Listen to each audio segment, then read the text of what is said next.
क्या आपको पता है कि वैज्ञानिक डायनासोर्स को फिर से जिंदा करने की तैयारी कर रहे हैं? क्या आप जानते हैं कि बुलेट प्रूफ जैकेट कैसे काम करती है? और क्या आप जानते हैं सोने की चैन किस प्रकार बनाई जाती है? आइए जानते हैं इस वीडियो में बहुत सारे दिमाग के होश उड़ा देने वाले रोचक तथ्य पर। उससे पहले आप हमारे चैनल को सब्सक्राइब जरूर कर लें। फैक्ट नंबर 1, वैज्ञानिक कोशिश कर रहे हैं कि सैकड़ों साल पहले गायब हुआ डोडो पक्षी वापस लौट आए। ये एक तरह से मुर्दा चीजों को जिंदा करने जैसा होगा। अगर ऐसा हो तो डायनासोर या खत्म हुई सारी स्पीशीज धरती पर वापस आ सकेंगी। ये बात तो मजेदार है, लेकिन फिर क्यों वैज्ञानिकों का एक तबका डी एक्सटिंक्शन यानी विलुप्त हुओं को वापस लाने का विरोध कर रहा है? बहुत से वैज्ञानिक कोशिश कर रहे हैं कि उनके पुरखों की वजह से एनिमल्स की जो प्रजातियां खत्म हुई वे वापस लौट आएं। उनकी नजर में ये पुरानी गलतियों का प्रायश्चित है। एक्सटिंक्शन या विलुप्तीकरण तब कहलाता है जब किसी खास प्रजाति का आखिरी जीव भी दुनिया से खत्म हो जाए। इससे पहले भी कई श्रेणियां होती हैं। इसमें पशु खतरे में या गंभीर खतरे में जैसी कैटेगरी में मार्क किए जाते हैं। जब भी किसी स्पीशीज को गंभीर खतरे में बताया जाए तो इसका सीधा मतलब है कि उस तरह के कुछ ही पशु बाकी हैं। लापरवाही से वे भी खत्म हो जाएंगे। UN convention on biological diversity की रिसर्च कहती है कि रोज पूरी दुनिया से 150 से भी ज्यादा स्पीशीज खत्म हो रही हैं। इनमें डोडो का जिक्र सबसे पहले आता है। स्वादिष्ट मांस के लालच में इतना शिकार हुआ कि 17वीं सदी में ये पूरी तरह से गायब हो गए। आखिरी डोडो पक्षी साल 1681 में मॉरिशस में दिखा था, जिसके बाद सिर्फ म्यूजियम में इसके अवशेष मिलते हैं। साल 2002 में ही डोडो से माइटोकॉन्ड्रियल डीएनए निकालकर सुरक्षित करने में सफलता मिल चुकी। ये वो डीएनए है जो मां से बच्चे में ट्रांसफर होता है। इसे एमटीडीएनए कहा जा रहा है। जांच पर पाया गया कि इसका सबसे करीबी रिश्तेदार निकोबारी कबूतर है।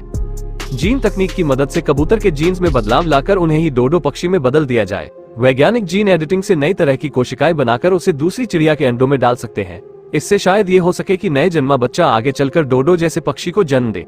ये भी हो सकता है कि सारे प्रयास बेकार हो जाए, लेकिन जीन एडिटिंग पर काम तो चल रहा है। जब ये स्पीशीज विलुप्त हुई, जब से लेकर अब तक क्लाइमेट पूरी तरह से बदल चुका है। ऐसे में उन्हें दोबारा धरती पर लाने पर भी वो जीवित नहीं रह सकेंगी। अभी कई स्पीशीज खत्म होने की कगार पर जा चुकी हैं। जीन एक्सपर्ट का कहना है कि पहले उन्हें बचाया जाना चाहिए। अगर जीन एडिटिंग से डोडो वापस लौट आया तो उसकी कीमत उन पक्षियों को चुकानी होगी जिनके जीन्स में बदलाव किए जाएंगे। इससे इंसान को भरोसा हो जाएगा कि वो हर नुकसान की भरपाई कर सकता है। इस भरोसे के साथ वो बेलगाम होकर नुकसान कर सकता है। खत्म हो चुकी स्पीशीज की बात करें तो world wild life fund WWF के अनुसार साल 1970 के बाद से लेकर 2014 तक 60% से ज्यादा स्तनधारी पक्षी, मछलियां और रेप्टाइल खत्म हो चुके। सिर्फ मांसाहार ही नहीं बल्कि जंगलों का काटना या प्रदूषण फैलाना भी इनकी कुछ वजहों में से है। स्टडी में दुनिया के 59 एक्सपर्ट शामिल थे, जिन्होंने माना कि गायब हो चुके पशु पक्षियों की जगह अगर इंसानी आबादी खत्म होती तो उत्तरी दक्षिणी अमेरिका, अफ्रीका, यूरोप और चीन पूरी तरह खाली हो चुके होते।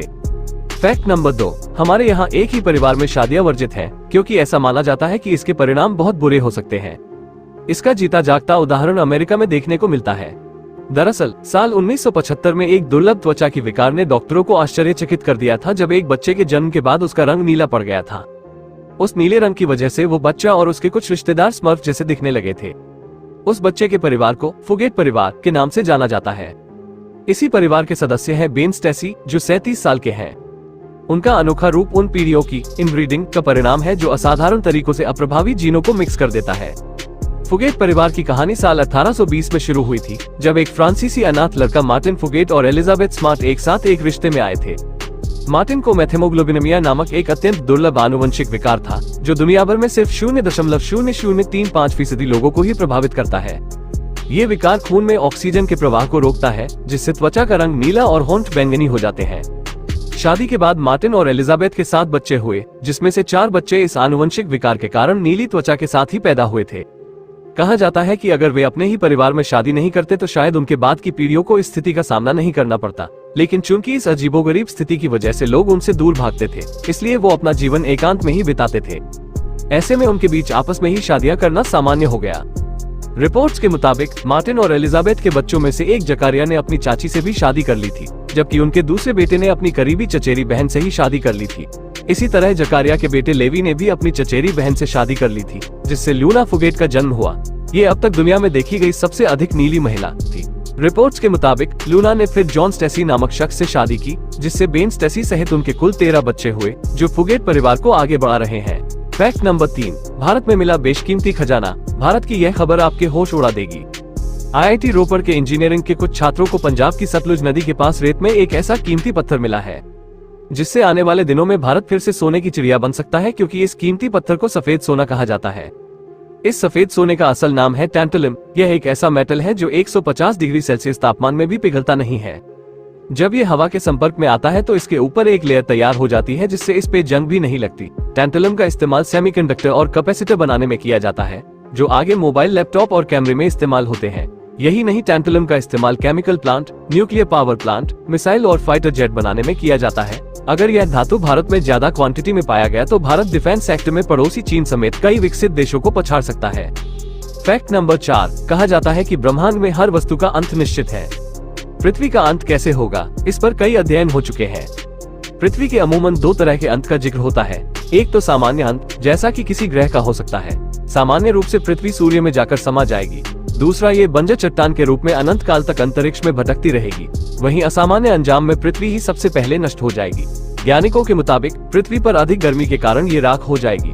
विशेषज्ञों का कहना है कि 5 से 7 अरब सालों में पृथ्वी का यही हाल हो सकता है। एक तथ्य ये है कि पृथ्वी का अंत होने से पहले यहाँ जीवन खत्म हो जाएगा।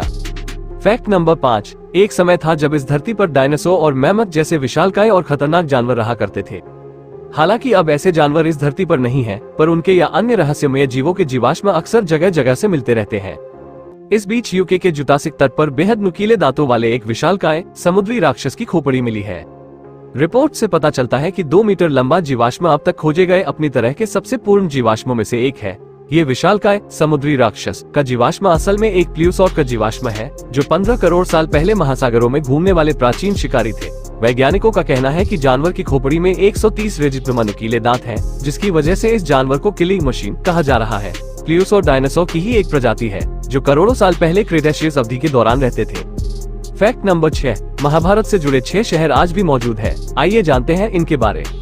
उत्तराखंड में व्यास नामक गुफा स्थित है, जहां वेद व्यास जी ने गणेश भगवान की मदद से महाभारत लिखी थी। उत्तराखंड में सूर्यकुंड नामक जगह है, जहां कुंती ने कर्ण को जन्म दिया था। उत्तराखंड में एक गांव है पांडुकेश्वर। माना जाता है कि पांडवों के पिता ने अपने श्राप का प्रायश्चित करने के लिए यही तपस्या की थी। माना जाता है कि उत्तराखंड में द्रोण सागर झील है, जो पांडवों ने गुरु द्रोणाचार्य को गुरु दक्षिणा देने के लिए बनवाया था। हरियाणा में स्थित कुरुक्षेत्र में ही महाभारत का युद्ध हुआ था। कुरुक्षेत्र में ही भगवान श्री कृष्ण ने अर्जुन को भागवत गीता का उपदेश दिया था। महाभारत युद्ध के बाद पांडव भगवान शिव के दर्शन करना चाहते थे और अपने पापों को धोना चाहते थे, मगर तब भगवान शिव ने बैल का रूप धारण कर लिया था। ऐसे में जब भी पांडव उनकी पूंछ पकड़ते थे, वो 5 अलग स्थानों पर गायब हो जाते थे। इसके बाद पांडवों ने 5 जगह शिव मंदिर की स्थापना करवाई, जो पंच केदार के नाम से जाना जाता है। फैक्ट नंबर 7, धरती से 12 अरब लाइट ईयर दूर मिला पानी का सबसे बड़ा भंडार। वैज्ञानिकों ने स्पेस में इस पानी के भंडार की खोज की है। रिसर्चर्स के मुताबिक ये अब तक का सबसे बड़ा रिजर्वायर है। ये रिजर्वायर धरती से 12 बिलियन लाइट ईयर दूर है। पानी का ये भंडार धरती पर मौजूद जल से 140 ट्रिलियन गुना ज्यादा है। ये भंडार आकाश के सबसे चमकीले केंद्र क्वासर में मिला है। क्वासर गैलेक्सी के केंद्र में पाए जाते हैं, जो कि सबसे चमकीले पिंड होते हैं। क्वासर की धरती से दूरी 12 अरब प्रकाश वर्ष है। वैज्ञानिकों ने इसका पता APMO 8279-5255 का अध्ययन कर लगाया है। फैक्ट नंबर 8, राम मंदिर के शीर्ष पर लगने वाले 7 ध्वज स्तंभों को अहमदाबाद में तैयार किया जा रहा है। इन ध्वज स्तंभों को Shri Ambika engineering works company ने तैयार किया है।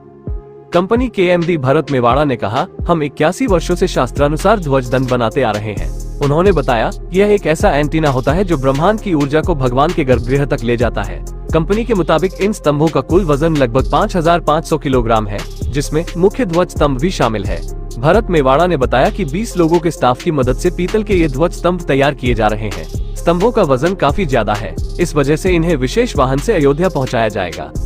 Fact number 9, bullet proof jacket पर गोली असर क्यों नहीं करती? क्या है इसके पीछे की साइंस? आइए जानते हैं रोचक जानकारी। बुलेट प्रूफ जैकेट पहनने के बाद इंसान के ऊपर गोली का असर नहीं पड़ता, क्योंकि ये जैकेट गोली को आर पार नहीं करने देती। वर्तमान बुलेट प्रूफ जैकेट में केवलर फाइबर का इस्तेमाल किया जाता है। केवलर एक पैरारेमिड सिंथेटिक फाइबर होता है। केवलर अपनी क्रिस्टलीय प्रवृत्ति के कारण काफी कठोर भी होता है। कहते हैं कि यह स्टील से भी 5 गुना मजबूत होता है। बुलेट प्रूफ जैकेट बनाने के लिए इसके कई परतों का इस्तेमाल किया जाता है। इसमें बड़ी गोली को रोकने के लिए ज्यादा परतों वाली जैकेट चाहिए होती है। ये जैकेट 2 लेयर्स में बनाई जाती है, जिसमें ऊपर सेरेमिक लेयर और नीचे बैलिस्टिक लेयर लगी होती है। गोली पहले सेरेमिक लेयर से ही टकराती है और इसके इतने कठोर होने के चलते गोली का अगला हिस्सा टूट जाता है। इसके बाद गोली से काफी एनर्जी भी निकलती है, जो नीचे लगा बैलिस्टिक लेयर इन सभी एनर्जी को सोख लेता है। बुलेट प्रूफ जैकेट का वजन 3 किलो से लेकर 8 किलो तक होता है। वहीं ज्यादा भारी जैकेट को अच्छा नहीं माना जाता है। बुलेट प्रूफ जैकेट की कीमत 40,000 रुपए से लेकर 2 लाख रुपए तक हो सकती है, जो इसमें इस्तेमाल किए जाने वाले मटेरियल पर निर्भर करता है। फैक्ट नंबर 10, रावण जैसे महाशक्तिशाली राक्षस को समाप्त करने वाले प्रभु श्री राम ने अयोध्या लौटने के बाद 10,000 वर्षों तक शासन किया था। उनके शासनकाल को दुनिया राम राज्य के नाम से जानती है। अयोध्या राम राज्य की राजधानी थी। प्राचीन जानकारी के अनुसार तब इसका क्षेत्रफल 96 वर्ग मील था। वाल्मीकि रामायण के 5वें सर्ग में अयोध्यापुरी का जो वर्णन है, उसके अनुसार भगवान श्री राम ने संपूर्ण अखंड भारत पर राज शासन किया था। अखंड भारत की सीमाएं अफगान के हिंदुकुश से अरुणाचल तक थी। वहीं दूसरी तरफ ये कश्मीर से कन्याकुमारी और अरुणाचल प्रदेश से बर्मा आदि पूर्ववर्ती राज्यों तक थी। श्री राम का शासन ऐसा था कि उन्हें त्रेतायुग में आदर्श शासन करने वाला राजा कहा गया। इसे आज भी राम राज्य नाम से जाना जाता है। मर्यादा पुरुषोत्तम भगवान श्री राम के शासन काल के दौरान सुखी जीवन और सुविधाओं से भरी व्यवस्था के लिए आज भी उदाहरण के रूप में देखा जाता है। फैक्ट नंबर 11, हम सब में से कभी किसी के पास ज्यादा पैसा होता है तो उसे हम लोग गोल्ड में इन्वेस्ट कर देते हैं, क्योंकि एक अच्छा ऑप्शन है। गोल्ड का नाम आते ही सबसे पहले जहन में ज्वेलरी का ख्याल आता है। वैसे क्या आप जानते हैं कि कैसे सोने से चेन बनाई जाती है? अगर नहीं तो इन दिनों इसी से जुड़ा एक वीडियो तेजी से वायरल हो रहा है, जिसमें दिखाया गया है कैसे सोने को चेन में बदलते हैं। इसे देखने के बाद आपको समझ आएगा कि इन डिजाइन्स के पीछे इतना महंगा मेकिंग चार्ज हमसे क्यों लिया जाता है। चेन को बनाने के लिए शख्स ने पहले सोने के बिस्किट को पिघलाया, इसके बाद इसे पतले सीक का आकार ठोक कर दिया जाता है। गर्म सोने को ही मोड़ मोड़ कर कुंडलियों का शेप दिया जाता है, जिसे बाद में फिक्स किया जाता है और फिर इसे शेप दिया जाता है।